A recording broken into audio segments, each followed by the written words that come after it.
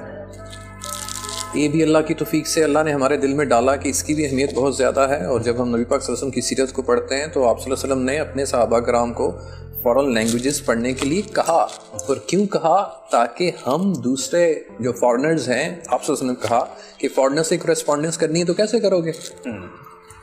بہت سی ایسی وہاں پہ کنٹریز تھیں جہاں پہ صرف عربک لینگویج نہیں بولی جاتی تھی. اسی لیے چونکہ پہلے میں ذکر کر چکا ہوں کہ English is a language for everyone nowadays. اگر یہ ہم اس کو نہیں پڑھیں گے تو ہم تو بہت لمیٹڈ ہو جائیں گے, ہم صرف پاکستان میں رہ جائیں گے. Another thing that I really like about your system is that قرآن پاک حفظ وہ بچہ کرتا ہے جو اسکول نہیں جا رہا, اور اگر وہ حفظ کر چکا ہوتا ہے تو جب وہ دوبارہ اسکول سسٹم میں واپس آتا ہے تو وہ اس سسٹم کے لیے اتنا تیار نہیں ہوتا جتنا ایک ریگولر آنے والا بچہ ہوتا. تو کیا وجہ تھی کہ آپ نے, کیا یہی وجہ تھی کہ آپ نے حفظ کا ڈپارٹمنٹ بھی سٹارٹ کیا ہے کڈس کلب گرامر؟ جی بالکل یہی وجہ تھی, کیونکہ ہم سمجھتے ہیں کہ قرآن پاک کا حافظ ہونا بہت ضروری ہے. قرآن پاک سینے میں اترے گی اور تاثیر رکھتی ہے. اور جیسے آپ نے کہا, بیسیکلی میں آپ کو یہ بتاتا چلوں کہ یہاں پہ پاکستان میں ٹرینڈ یہ ہے کہ بچے کو آزمایا جاتا ہے کہ پہلے وہ سائنس پڑھے, آرٹس پڑھے. جب وہ بالکل کچھ نہیں پڑھ سکتا تو ان کے والدین کہتے ہیں جی انہوں حفظ پا دو. تو جو کچھ بھی نہیں کر سکتا اس کو معاذ اللہ وہ اتنا ہی تھکا ہوا ہمارا قرآن پاک ہے معاذ اللہ کہ ہم کہتے ہیں کہ سارے کام کرنے کے بعد تم ویلا ہیں تو تم حفظ کر لو. ہمیں ایسا نہیں کرنا چاہیے. قرآن پاک شوڈ کم فرسٹ, اور یہ بہت آسانی کے ساتھ سینوں میں اتر جاتا ہے. اور جب یہ اترے گا تو پھر باقی جو سبجیکٹس ہیں وہ آسان ہو جائیں گے. میں آپ کو بتاتا ہوں کہ ایک بچہ 7 سال کی عمر میں 8 سال کی عمر میں 30 پارے حفظ کر سکتا ہے, تو باقی کتابیں اس کے لیے تو کچھ بھی نہیں ہیں. بالکل نہیں ہے. اور ہم سمجھتے ہیں کہ نہیں وہ حفظ کرے گا تو باقی کام مشکل ہو جائے گا. نہیں, آپ دیکھیے کہ جو جینیسز ہیں دنیا میں ان کو مور دین 7 لینگویجز, تو وہ کیسے آ گئی ہیں. ہمارے علامہ نے اردو میں شاعری کی, ہمارے علامہ نے انگلش میں شاعری کی, ہمارے علامہ نے فارسی میں شاعری کی. بالکل. تو یہ زبانیں جتنی سیکھیں گے آپ ان کا لٹریچر سیکھیں گے. A man can do it. well, خواتین و حضرات, یہ چیز انتہائی امپورٹنٹ ہے اس لیے کہ ہمارے ہاں ہم سب ماشاءاللہ قرآن پاک کو پڑھتے ہیں, اس کو یاد کرتے ہیں, نماز پڑھتے ہوئے قرآن پاک کی آیات جو ہے ان کی تلاوت کرتے ہیں. لیکن ہم میں سے کتنے لوگ ہیں جو قرآن پاک کو سمجھتے ہیں؟ ہمارا ماشاءاللہ ملک اسلام کے نام پہ بنا ہے اور ہم سب اسلام کو اپنا دین سمجھتے ہیں, اس پہ عمل پیرا ہونے کی کوشش کرتے ہیں. لیکن چونکہ ہم عربی زبان کو اتنا بہترین طریقے سے نہیں جانتے, اکثر اوقات ہم قرآن پاک کی تعلیمات کو سمجھنے سے قاصر رہتے ہیں, جس کی وجہ سے ہمارے معاشرے میں بہت ساری برائیاں آپ کو دکھائی دیتی ہیں. تو sir, coming back to you again on this topic, جب آپ کا بچہ آپ کے اسکول سے عربی زبان اور اس کے بعد قرآن پاک حفظ بھی کر کے نکلے گا, تو کیا آپ کو لگتا ہے کہ وہ معاشرے میں ایک چینج لا سکتا ہے کیونکہ وہ قرآن پاک کو سمجھتا ہے؟ قرآن پاک کو بہت سے لوگ سمجھتے ہیں, معذرت کے ساتھ برا نہیں منائیے گا, لیکن سمجھ کے اس کو اپنی زندگی میں لاگو کرنے سے کامیابی آئے گی. ادروائز سب لوگ سمجھتے ہیں الحمدللہ کا مطلب کیا ہے, ساری تعریفیں اللہ کے لیے. سب لوگ سمجھتے ہیں ایاک نعبد و ایاک نستعین کا مطلب کیا ہے, اے اللہ ہم تجھی سے مدد مانگتے ہیں. لیکن اس کو اپلائی کریں, اس کو فیل کریں اپنی زندگی میں, تب تبدیلی آئے گی. فیل کریں پہلے اپنے آپ پہ, پھر اپنے بہن بھائیوں پہ, پھر اپنے بال بچوں پہ, پھر اپنے رشتہ داروں میں, پھر اپنے گوارنیوں میں, پھر اپنے محلے داروں میں, پھر اپنے شہر میں, پھر تبدیلی آنی ہے. خالی مطلب سمجھنے سے تبدیلی نہیں آنی. ٹھیک ہے, تو اب اس میں ایک بہت بڑا عنصر تربیت کا آئے گا. تو اب جو بچہ کڈس کلب گرامر اسکول میں ہمارے پاس آ گیا اور وہ قرآن پاک حفظ بھی کر رہا ہے, عربی زبان بھی سیکھ رہا ہے, اسلامیات اور دنیاوی علوم بھی حاصل کر رہا ہے, تو آپ کا موٹو کیا ہے کہ باہر جا کے وہ بچہ کس طرح سے اس چیز پہ عمل پیرا ہو اور دوسروں کو سکھا سکے؟ میں صرف یہی چاہوں گا کہ وہ معاشرے کے لیے مثبت سوچ رکھتا ہو اور دین اسلام کے لیے فائدہ مند ثابت ہو. اور دین اسلام کے لیے فائدہ مند تبھی ثابت ہوگا جب وہ آپ اور میرے لیے فائدہ دے گا. بے شک, بے شک. کڈس کلب گرامر اسکول ہی کی بات ہو رہی ہے, تو ہمارا اسکول جو اسکول کا نظام ہے, ہمارے یہاں تعلیمی نظام ہے, اس میں بہت ساری چیزیں ہیں جو آپ کے لیے ضروری ہیں کرنا. تو جب آپ ایک ڈفرینٹ چیز لے کے آتے ہیں تو آپ کو ہرڈلز پیش نہیں آتی اساتذہ کی طرف سے, والدین کی طرف سے, اور ایون حکومت کی طرف سے کبھی کبھار؟ ہاں بالکل آتی ہیں. میں نے تو جب سے ہوش سنبھالا ہے زندگی کے جتنے بھی میں نے سٹیپس لیے ہیں مجھے ہرڈلز کا سامنا رہا ہے. اور پھر جب میں نے دین اسلام کا مطالعہ گہرائی سے کیا تو پھر مجھے پتہ چلا کہ ہر اچھے کام کرنے میں آپ کو ہرڈلز تو آنی ہی ہیں. تو پھر مجھے تسلی ہوئی کہ کوئی ایسی بات نہیں ہے, آپ نے جو بھی اچھا کام کرنا ہے بہت سے مخالف آپ کے اٹھیں گے, لیکن میں نے کبھی ہمت نہیں آ رہی. تو ابھی اس وقت ماشاءاللہ آپ کے 50 سے زیادہ اسکول ہیں اور ان تمام میں ایک ہی نصاب پڑھایا جا رہا ہے. تو کیوں ضروری ہے کہ پاکستان کے ہر ضلع میں, ہر شہر میں ایک کڈس کلب گرامر اسکول ہو؟ بہت اچھا سوال آپ نے کیا ہے, اور میں یہی سوچ رہا تھا کہ یہ سوال آپ کب کریں گے. یہ اس لیے ضروری ہے کہ دیکھیے, میں پھر کہتا ہوں کہ آپ صلی اللہ علیہ وسلم نے فرمایا, اللہ پاک نے بھی قرآن پاک میں فرمایا کہ اللہ نے جس کے ساتھ بھلائی چاہتا ہے اس کو حکمت کی تعلیم دیتا ہے, حکمت سکھاتا ہے, اور حکمت اس کے لیے کل خیر ہے. میں نہیں سمجھتا کہ میرے پاس کسی طرح کی کوئی اور انسپریشن ہے. میں سمجھتا ہوں کہ اللہ تعالیٰ نے مجھے بھی وہ حکمت دی کہ میں معاشرے میں سمجھوں کہ کہاں کہاں کس طرح کی تعلیم کی ضرورت ہے, اور پھر میں نے اس پہ کام کرنا شروع کیا. اور الحمدللہ اگر میں آپ کو بتاؤں تو اسلامیات کا ہمارے پاس بہترین نصاب ہے جو کہ ہمارے اسکول میں بچے اگر پڑھیں, صحیح طرح سے پڑھیں, والدین اس پہ عمل کریں اور اساتذہ کرام اس کو اسی طرح پڑھائیں جس طرح میں چاہتا ہوں, تو میں 100% آپ کو کہتا ہوں کہ آپ کو ایک بہت خوبصورت اسلامی معاشرہ نظر آئے گا. اسی طرح اگر آپ انگریزی کو دیکھیں، انگریزی کا نصاب بھی ہم نے بنایا نہیں ہے کہ خود سے ہم نے کوئی ایکسرسائزیں نہیں بنائی ہیں، لیکن ہم نے اس کو کمپائل اس طرح سے کیا ہے کہ وہ پڑھنے کے بعد وہ انگریزی بول بھی سکیں گے، انگریزی لکھ بھی سکیں گے، اور ان کے اندر جو اللہ تعالیٰ نے ایک کانفیڈنس نام کی چیز چھپا کے رکھی ہے اس سے ہم پردہ ہٹاتے ہیں اور وہ اپنے پر پھڑپھڑاتے ہیں اور وہ آسمانوں پہ اڑتے ہیں، جس کے لیے علامہ نے کہا تھا کہ تو شاہین ہے بسیرا کر پہاڑوں کی چٹانوں میں. اور ہم نے الحمدللہ دیکھا ہے کہ ان کو وہ دوائی دی جائے تو واقعی وہ شاہین بن کے اڑتے ہیں، چاہے وہ اردو ہو، اسلامیات ہو، فزکس ہو، کیمسٹری ہو. اور آپ نے دیکھا ہوگا، میں اپنی تعریف اپنے منہ سے نہیں کرتا ہوں، آپ ہمارا چینل دیکھیے جہاں پہ آپ دیکھ سکتے ہیں کہ آپ کو ہمارے ELC کے بچے، اسکول کے بچے شاہینوں کی طرح اڑتے ہوئے دکھائی دیں گے. سینکڑوں کی تعداد میں، ہزاروں کی تعداد میں ہمارے اسکول اور ELC سے بچے پڑھ کے معاشرے میں اپنا ایک لوہا منوا چکے ہیں.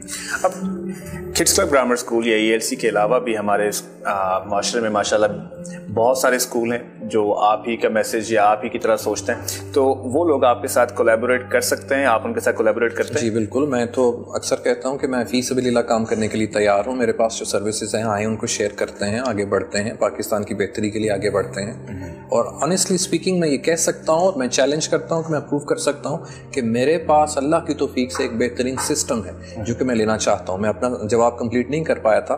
میرے پاس سسٹم ہے اور میں یہ چاہوں گا کہ کڈس کلب گرامر اسکول کا سسٹم ہر جگہ جائے اور وہاں جا کے وہ اپنا لوہا منوائے گا انشاءاللہ. اسی پہ بات کرتے ہیں، آپ نے کہا کہ آپ یہ کام فی سبیل اللہ بھی کرنے کے لیے تیار ہیں. تو ایک چیز جو میں نے نوٹ کی آپ کے سسٹم میں ماشاءاللہ، I look around and I see so many people who work with you and schools that I visit.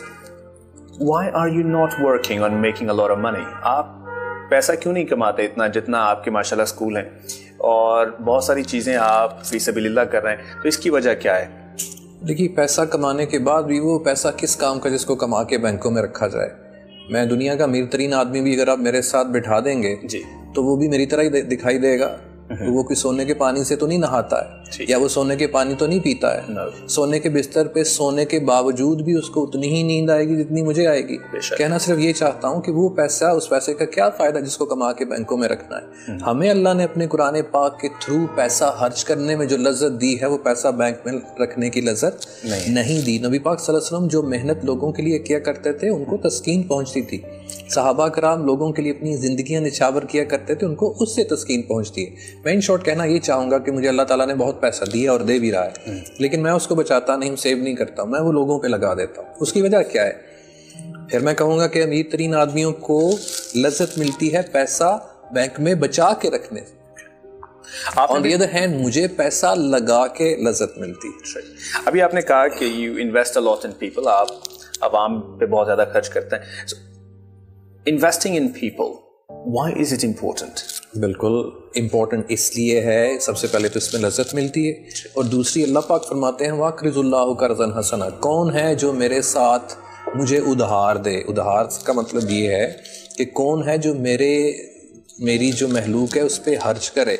اگر وہ ابھی خرچ کرے گا تو دنیا میں بھی اس کا میں بدلہ دوں گا اور آخرت میں بھی اس کا بدلہ دوں گا. تو لوگ لوگوں کے ساتھ بزنس کرتے ہیں، میں اللہ کے ساتھ بزنس کرتا ہوں. Alright, ماشاءاللہ. اور اللہ یہ بھی فرماتے ہیں کہ جو تو پیسہ لگائے گا تجھے برابر برابر واپس کیا جائے گا. اور اللہ معاذ جھوٹ تو نہیں بولتے. اور میں اگر 1 لگاتا ہوں اور میں شرط لگا کے کہتا ہوں کہ اللہ اس کے بدلے مجھے 100 اور 1000 دیتے. True. That's a wonderful message for everyone watching. Okay, تو ابھی آپ نے بات کی کہ investing in people and you have a wonderful system. جب بھی کوئی بندہ چینج کی بات کرتا ہے تو ہرڈلز تو لازمی ہیں. تو جب آپ اسکول سسٹم چلا رہے ہوتے ہیں تو آپ ماشاءاللہ ایک بڑا ریولیوشنری سا ویژن رکھتے ہیں، تو آپ کو ہرڈلز نہیں آتی اس میں؟ ہرڈلز میں اس کا جواب پہلے بھی دے چکا ہوں، شاید میں اپنا جواب کمپلیٹلی آپ کو نہیں دے پایا. سب سے پہلا ہرڈل تو یہ ہے کہ ہمیں میں نے جو سسٹم ڈیزائن کیا ہے اس کو پڑھانے کے لیے مارکیٹ میں استاد نہیں ملتا ہے. وہ اس لیے نہیں ملتے ہیں، یہ نہیں کہ استاد نہیں ہوتے ہیں، استاد ہی ہوتے ہیں، لیکن وہ کسی اور سسٹم میں سے گزر کے آئے ہوتے ہیں. وہی ایک کنونشنل سسٹم سے ہو کے آئے ہوتے ہیں جس میں بچوں کو رٹا لگوانا ہوتا ہے اور مارکس کی دوڑ کے لیے وہ پڑھاتے ہیں. اور میں نے یہ بھی دیکھا ہے کہ بہت سے ایسے ٹیچرز یہاں مارکیٹ میں ہیں، پورے پاکستان برصغیر پاک و ہند میں ہیں، جو صرف اور صرف فارغ ہیں تو وہ کہتے ہیں جی چلو ٹیچر بن جائیے. کوئی بھی بندہ مارکیٹ میں چلے جائیے, یونیورسٹیز کالجز میں چلے جائیے, کوئی کسی سے انٹرویو کریں کہ آپ فیوچر میں کیا بننا چاہیں گے, وہ کہے گا میں ڈاکٹر بننا چاہتا ہوں, میں انجینئر بننا چاہتا ہوں, میں بزنس مین بننا چاہتا ہوں. شاید 1000 میں ایک بندہ کہے کہ میں استاد بننا چاہتا ہوں. تو پھر سب سے بڑی وجہ یہ ہے کہ مجھے مارکیٹ میں استاد نہیں ملتے. ٹھیک ہے. اور دوسری وجہ یہ ہے کہ چونکہ اب ہمارا سسٹم کچھ اور ہے, ریولیوشنری سسٹم ہے, تو والدین جو پچھلے 70 سالوں میں ایک کنونشنل سسٹم میں سے گزرے ہوتے ہیں, جب میں ان کو کہتا ہوں کہ آپ کا بچہ یہ اسکول میں پڑھے گا, آپ نے گھر سے یہ پڑھانا ہے, تو وہ کہتے ہیں کہ ہم نے تو کچھ اور پڑھا تھا, ٹھیک ہے, ہمیں تو یہ نہیں چاہیے. پھر میں یہ کہتا ہوں کہ جو ہمارے اسکول کا بچہ پڑھا ہوا ہے وہ مارکس اتنے زیادہ نہیں لے پائے گا کیونکہ ہم ان کو مارکس کے لیے نہیں پڑھاتے. والدین کہتے ہیں کہ نہیں ہمیں مارکس کے لیے ہم نے پڑھنا ہے. تو یہ ہرڈلز ہیں. پھر گورنمنٹس کی بات کی جائے تو وہ بھی یہی کہتے ہیں کہ ہمارا یہ سسٹم اس طرح کا ہے, آپ نے اس میں سے گزرنا ہے. تو پھر ہمیں ان کے مطابق بھی چلنا پڑتا ہے, کیونکہ اگر ہم ان کے مطابق نہیں چلیں گے تو پھر ہم اپنا اسکول نہیں چلا پائیں گے. لیکن الحمدللہ میری گورنمنٹ سے بھی درخواست ہے کہ وہ کم از کم ہمارے اسکول کے سسٹم کو سمجھے. اگر اچھا ہے تو باقی اسکول میں بھی لاگو کریں, اگر اچھا نہیں ہے تو پھر ہمیں اس سے بہتر کوئی سسٹم دے دیں. بالکل. ابھی پریزنٹ گورنمنٹ ماشاءاللہ اس چیز پہ کام کر رہی ہے. I've noticed that the changes are coming and okay, are you hopeful that the governments now and the governments in the future inshallah always hopeful. I'm always hopeful, alhamdulillah. Okay, so you talked about the hurdles when it comes to teachers. کہ آپ نے کہا کہ اساتذہ جو ہیں وہ market میں اویلیبل تو ہیں لیکن اس ویژن کے ساتھ نہیں ہیں جو آپ چاہتے ہیں. تو پھر آپ کیا کرتے ہیں جب آپ کے پاس اساتذہ آ جاتے ہیں پڑھانے کے لیے؟ ہاں ڈاکٹر صاحب, میں ایک اور چیز میں بھول گیا ہوں, کیونکہ خوراکاں کھا کے آج کل یادداشت بھی کمزور ہو گئی تھی. ٹھیک ہے. وہ ہرڈل ایک یہ بھی ہے کہ دیکھیے اگر آپ ڈاکٹر بنتے ہیں تو MBBS کے بعد آپ نے ہاؤس جاب کرنی ہے, کوئی نہ کوئی انٹرنشپ کرنی ہے. اکاؤنٹنٹ بننا ہے تو انٹرنشپ آپ نے کرنی ہے. ویئر جب آپ سمجھتے ہیں کہ میں نے ایم انگلش کر لیا, اسلامیت کر لیا, تو رائٹ اوے آپ کہتے ہیں کہ مجھے اسکول یا کالج میں نوکری مل جائے. تو میں یہ کہتا ہوں کہ سیالکوٹ بلکہ پورے پاکستان میں کوئی بھی ایسی اکیڈمی نہیں ہے جو کہ آپ کو ٹیچنگ کی انٹرنشپ دیتی ہے 6 مہینے سال کی. کوئی بھی اکیڈمی نہیں ہے جو آپ کو ٹیچر بناتی ہے. مجھے بتائیں کوئی سیالکوٹ میں یا پاکستان میں کوئی ایک اکیڈمی ہو جو آپ کو ٹیچر بناتی ہے. اور میں شرط لگا کے کہتا ہوں FA کرنے کے بعد پڑھانا نہیں آتا. میں شرط لگا کے کہتا ہوں BA کرنے کے بعد پڑھانا نہیں آتا. MA کرنے کے بعد پڑھانا نہیں آتا. کیوں نہیں آتا؟ کیونکہ MA میں کوئی ایسا سبجیکٹ ہے ہی نہیں ہے جو کہے how to teach. FA BA میں بھی کوئی ایسا سبجیکٹ ہے ہی نہیں ہے جو آپ کو کہتا ہے ہاؤ ٹو ٹیچ. ٹیچنگ کرنے کے لیے آپ کو 6 مہینے سال ٹریننگ لینی چاہیے. How to teach, class management کیا ہوتی ہے, اسٹوڈنٹ کی سائیکالوجی کیا ہوتی ہے, پیرنٹ ٹیچر میٹنگ کیسے کرنا ہے, کریکولم کو ڈیزائن کیسے کرنا ہے, وغیرہ وغیرہ. ابھی ایجوکیشن ایک سبجیکٹ ہے لیکن آپ کی بات بالکل ٹھیک ہے کہ اس میں بھی ٹیچنگ نہیں سکھائی جاتی. ایجوکیشن سبجیکٹ ہے کہ ایجوکیشن ہے کیا چیز, تو ٹیچنگ تو ایک علیحدہ چیز ہے. آپ نے پوچھا تھا پھر آپ کرتے کیا ہیں. ہم ان کو ٹریننگ سیشن میں سے گزارتے ہیں, 2 مہینے 4 مہینے ٹریننگ دیتے ہیں, ان کو اسسٹنٹ ٹیچر بناتے ہیں, پھر 6 مہینے سال تک جب وہ اچھا سیکھ لیتے ہیں پھر ان کو ہم اچھا ٹیچر بناتے ہیں, کلاس دیتے ہیں. اب آپ کی نظر میں ایک اچھا استاد کیا ہے؟ اس کو اپنی ذمہ داریوں کا پتہ ہو اور اس کو یہ پتہ ہو کہ جس کام کے لیے میں آیا ہوں مجھے آتا ہے. ان شارٹ اسے پتہ ہو کہ میری رسپانسبلٹیز کیا ہے. یا میں یہ کہوں گا کہ ایک اچھی ماں کیا ہے, اسے اچھی ماں کو یہ پتہ ہو کہ میری ذمہ داریاں کیا ہیں اور مجھے بچے پالنے آنا چاہیے. اور ایک اچھے استاد کا طالب علم کیسا ہوتا ہے؟ اس کے بچے کی طرح ہوتا ہے. وہ ایسی لگتا نہیں ہے, واقعی محسوس کرتا ہے کہ یہ میرا بچہ ہے, میں اس کا درد رکھتا ہوں اور اس کو کل کلاں کے لیے میں تیار کر رہا ہوں. یہی میری بچت ہے, یہ میری بچت ہے, معاشرے کی بچت ہے, یہ دین کی بچت ہے. اسی نے آگے جا کے تو مجھے بھی بچانا ہے. ایک طالب علم کو جو ہمارے معاشرے میں اب سب لوگ, آپ لوگ ماشاءاللہ سب پڑھے لکھے ہیں, میں بھی ہوں, سر بھی ہیں, بہت سارے لوگ آپ شہر میں دیکھتے ہیں, تو کیا ایک شخص کو دیکھ کے یہ چیز پہچانی جا سکتی ہے کہ اس کا استاد کیسا ہوگا؟ بالکل پہچانی جا سکتی ہے, اور ضروری نہیں کہ اس کا جو ریفلیکشن ہے اس کے استاد کی وجہ سے ہی ہو. پہلے میں نے کہا ہے کہ سب سے پہلے تو اللہ کی توفیق ہوتی ہے. اب بہت سے ایسے لوگ ہیں جن کے استاد ہیں ہی نہیں ہیں, ہم وہ استادوں سے نہیں پہچانے جاتے ہیں. اور بہت سے ایسے استاد ہیں جن کے سارے بچے ایک جیسے نہیں ہیں. تو یہ نہیں کہہ سکتے کہ میں نے اس بچے کو پڑھایا اور دوسرا بچہ ویسا کیوں نہیں نکلا.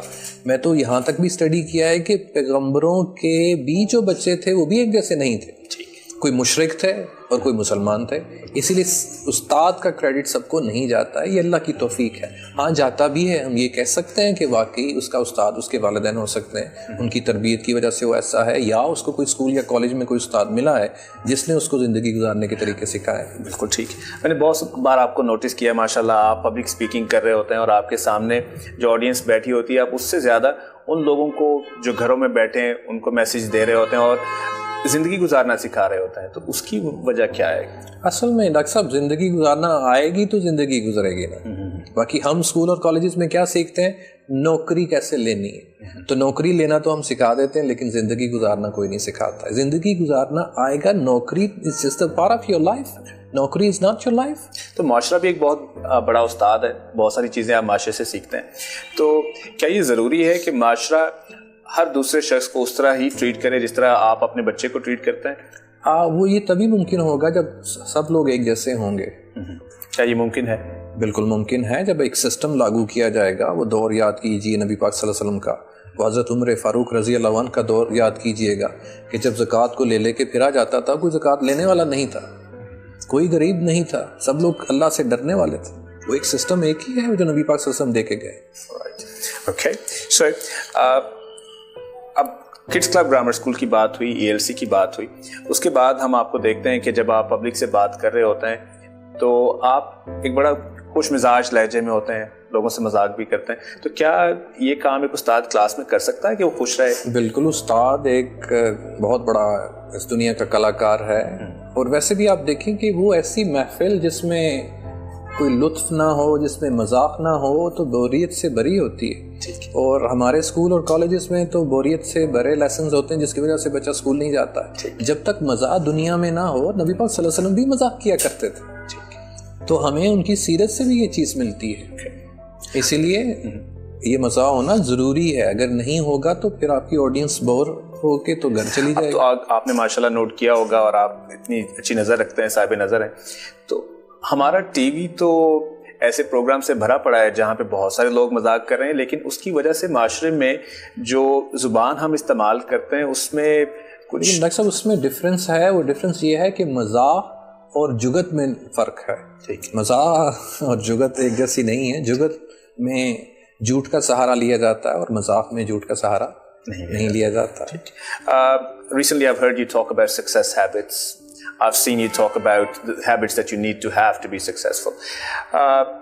آپ سب بہت سارے لوگ آپ کو دیکھتے ہیں اور آپ سے سیکھنا چاہتے ہیں, تو آپ کا دن کیسے سٹارٹ ہوتا ہے اور آپ کی ہیبٹس کیا ہیں, کچھ جو آپ ہمارے ساتھ شیئر کرنا چاہیں اور جو آپ چاہیں کہ لوگ بھی کاپی کریں؟ یہ تھوڑا مشکل سوال ہو گیا. میری ہیبٹس کو اتنی انسپائرنگ نہیں ہے. میں ایک ایسی پرسنالٹی ہوں جو کہ زیادہ تر سیکلوژن پسند کرتا ہوں. I love solitude. میں اتنا سوشل نہیں ہوں. I love being alone because I read and I do the research in my seclusion. لوگوں میں میں اپنے آپ کو I feel myself caged. اس لیے میں زیادہ تر لوگوں میں نہیں رہتا ہوں. میں زیادہ تر اکیلا رہنا پسند کرتا ہوں, اس میں پڑھنا پسند کرتا ہوں, ریسرچ کرنا پسند کرتا ہوں اور سوچنا پسند کرتا ہوں, تدبر کرنا پسند کرتا ہوں. کھاتا کم ہوں, سوتا کم ہوں, اور روز نہانے کی مجھے عادت ہے. بری عادت بھی کہہ لیجئے کہ سمجھیں کہ ایک بندہ نہا کے آیا تو پھر نہان مڑ گیا. نہانے کی عادت ہے, اچھے کپڑے پہننے کی عادت ہے, اچھے کپڑوں سے بات. ابھی ماشاءاللہ ہم جب بھی آپ کو دیکھتے ہیں آپ بڑے خوش لباس ہیں, اچھے کپڑے پہنتے ہیں, تو یہ چیز آپ میں کہاں سے آئی؟ یہ بھی قدرتی ہے اللہ کی طرف سے. میں یہ کہتا ہوں کہ مجھ میں جو بھی اچھی عادات ہیں وہ اللہ کی طرف سے ہیں, اور جب میں پھر ان عادات کو کسی کتاب میں پڑھتا ہوں, کسی ٹیلی ویژن پروگرام میں دیکھتا ہوں, تو میں اللہ کا شکر ادا کرتا ہوں کہ اللہ نے مجھے کتنی خوبصورت عادات دی ہیں جو کہ انٹرنیشنلی پروون ہیں. Right, great.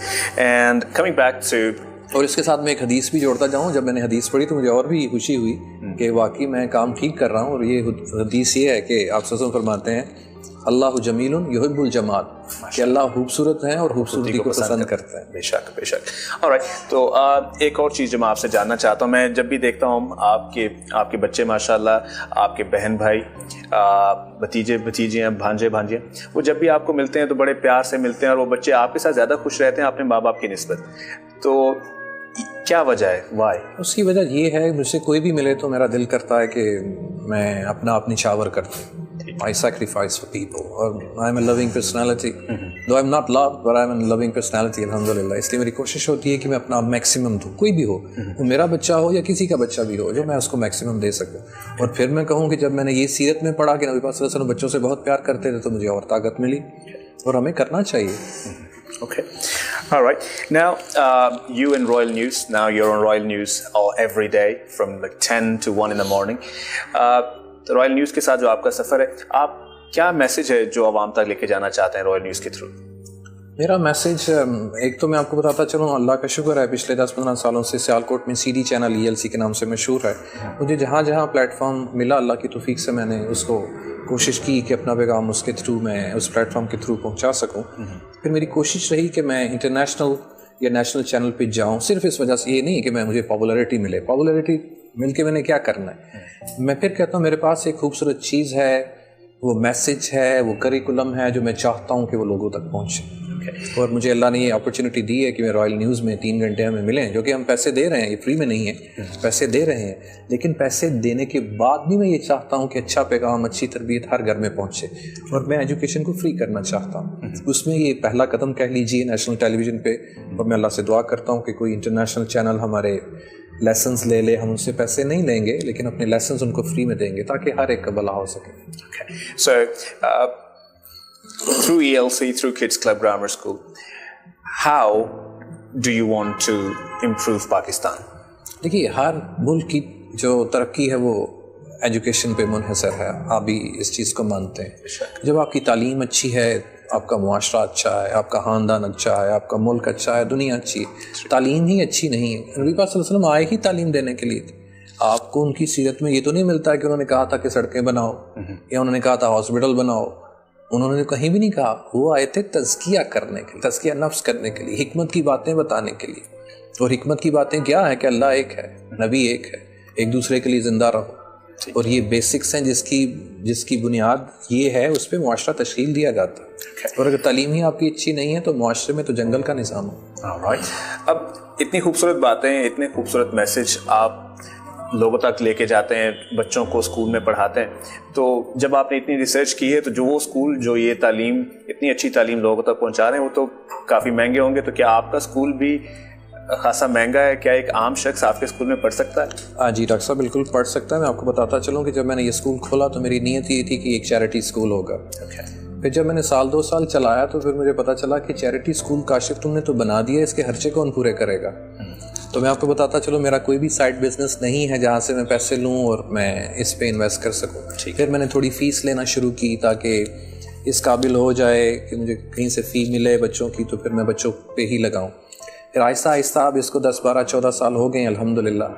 لیکن وہ 1 سال گزرنے کے بعد بھی آپ یہ نہیں کہہ سکتے کہ جو بچے پڑھتے تھے میں ان سے فل فی لیتا تھا. نہیں، کسی سے آدھی لے لی، کسی آدھی سے بھی آدھی لے لی، کسی سے بالکل بھی نہ لی.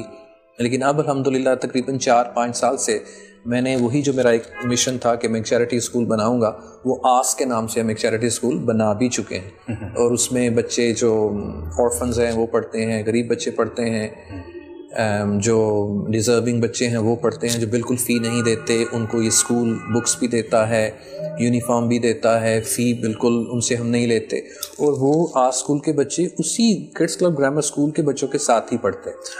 آس کام کر رہا ہے لیکن اس کی اپنی بلڈنگ کوئی نہیں ہے، یہ اسی اسکول میں پڑھتا ہے. اور میں آپ کو یہ بھی بتاتا چلوں کہ جو چیریٹی اسکول کے بچے ہیں جو دوسرے اسکول میں پڑھتے ہیں جس میں فی لیتے ہیں ہم، کسی بچے کو یہ نہیں پتا کہ یہ بچہ چیریٹی کے ساتھ ہمارے اسکول میں آیا الحمدللہ. اور اب اس کو ہم مختلف شہروں میں بھی لے کے جا رہے ہیں.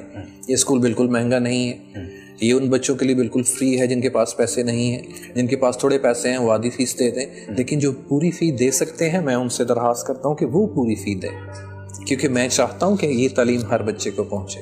اور میں بار بار یہ کہہ چکا ہوں کہ مسجد بھی چلانے کے لیے آپ نے دیکھا ہوگا کہ وہاں پہ بھی ایک گلہ پڑا ہوتا ہے کہ آپ جاتی دفعہ مسجد کا چندہ ڈال دیں. اللہ کا گھر چلانے کے لیے بھی ہمیں پیسوں کی ضرورت ہوتی ہے، اور میں اپنی سروسز فری آف کاسٹ میں دیتا ہوں.